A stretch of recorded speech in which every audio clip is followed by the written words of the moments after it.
Magandang umaga, Grade 1. Narito po ulit tayo para sa ating aralin ngayong araw. Bago po tayo dumako sa ating talakayin ngayong araw ay gusto ko lamang kayong tanungin ng kumusta ka? Hangad ko na ikaw ay nasa maayos at mabuting kalagayan ngayong araw.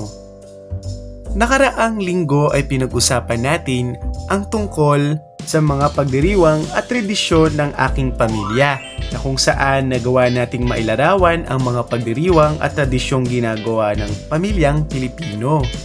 Sa araling ito ay pinaghanda ko kayo ng isang gawain na tatawagin nating Teacher Analysis Suriture.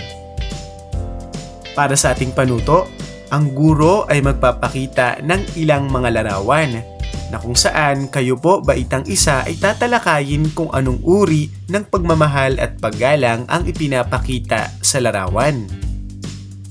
Bilang isa, ano kaya ang nasa larawan?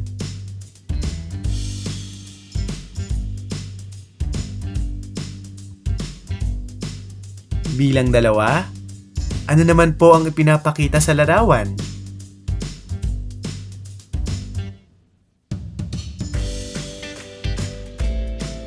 At ikatlo, ano naman po ang nasa larawan na iyan?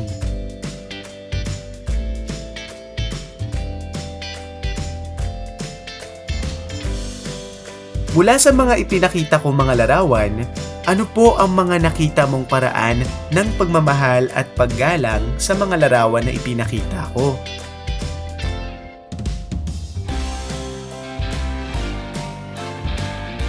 Ikalawa, paano mo po ipinapakita ang pagmamahal at paggalang sa iyong pamilya sa araw-araw?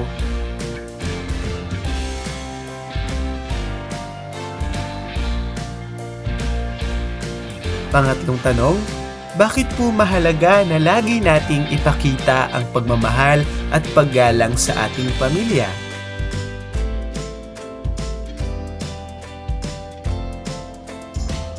Mula sa iyong mga kasagutan, tungkol saan po kaya ang ating pag-aaralan ngayong araw?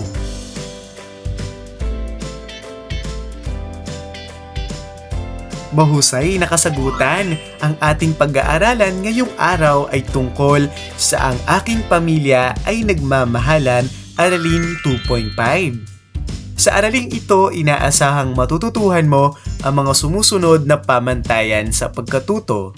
Una, na ilalarawan ang iba't ibang paraan ng pagpapakita ng pagmamahal at paggalang sa pamilya. Ikalawa, nababatid ang kahalagahan ng pagmamahal at pagmamahalan sa pamilya.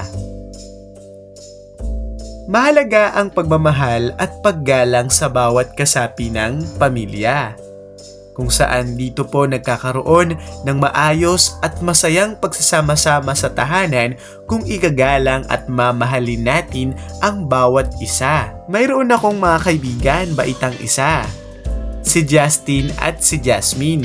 Sila ang makakasama natin ngayong araw para maipakita kung paano po ba nila ipinapakita ang kanilang paraan ng pagmamahal at paggalang sa kanilang pamilya.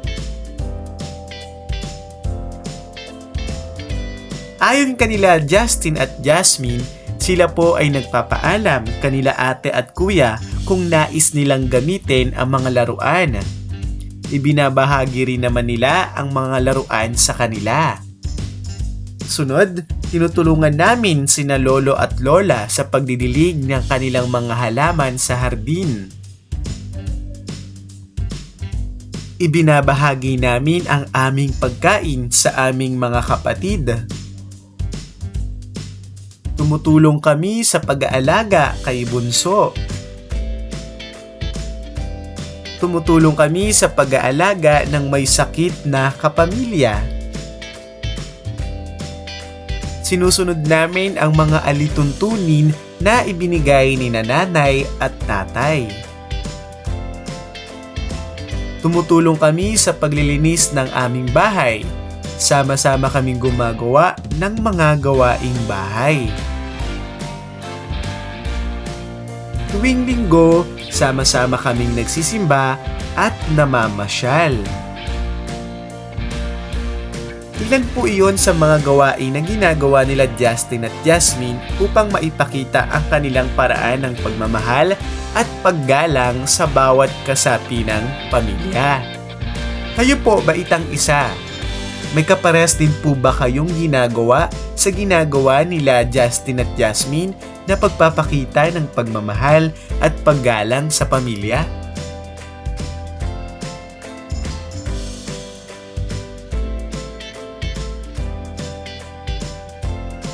Maraming salamat sa iyong pagbabahagi. Nakikita ko po na meron tayong paraan ng pagpapakita ng pagmamahal at paggalang sa ating pamilya.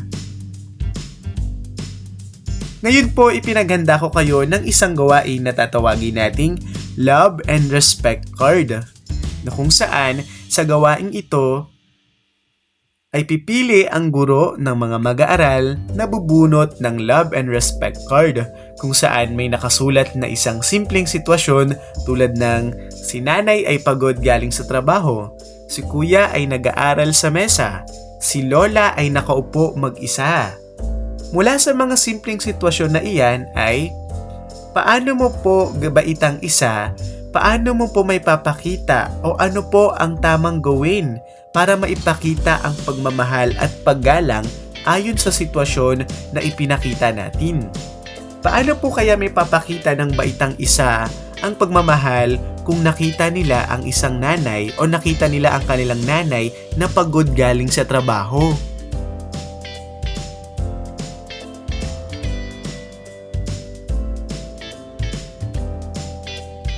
Ikalawang larawan. Paano naman po may papakita ng baitang isa ang kanilang pagmamahal at paggalang kung makikita nila ang kanilang kuya na nag-aaral?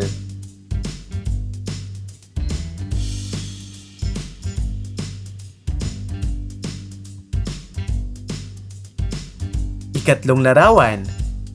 Paano naman po may papakita ng baitang isa ang kanilang pagmamahal at paggalang ayon sa larawan na nakikita natin sa slide?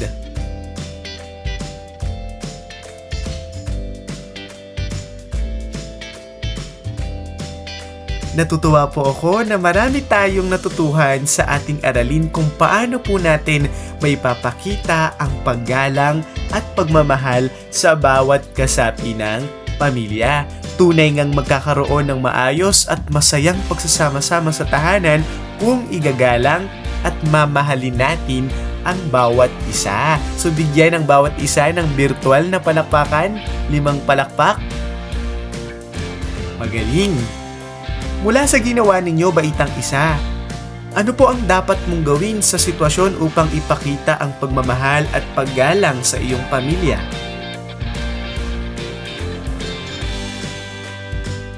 Sunod, paano po makatutulong ang iyong gagawin para mapasaya ang iyong pamilya?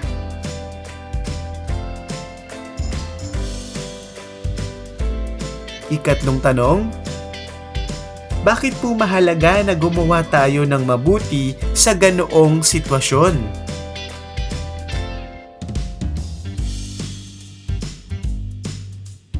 Maraming salamat sa iyong pagbabahagi. Balikan natin ang ating tinalakay ngayong araw. Ang aking pamilya ay nagmamahalan, Aralin 2.5. Sige nga po, baitang isa. Nagawa po ba nating matutuhan ang mga sumusunod na pamantayan sa pagkatuto na ito?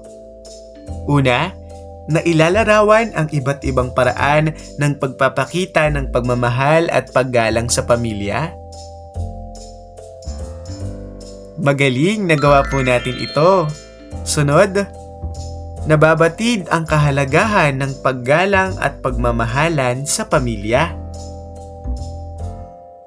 Mahusay, nagawa rin po natin ito. Tutuwa po ako na marami tayong natutuhan sa aralin na ito ngayong araw. Maaari mo itong maibahagi sa iyong mga kaibigan, sa iyong kapatid, sa iyong kaklase.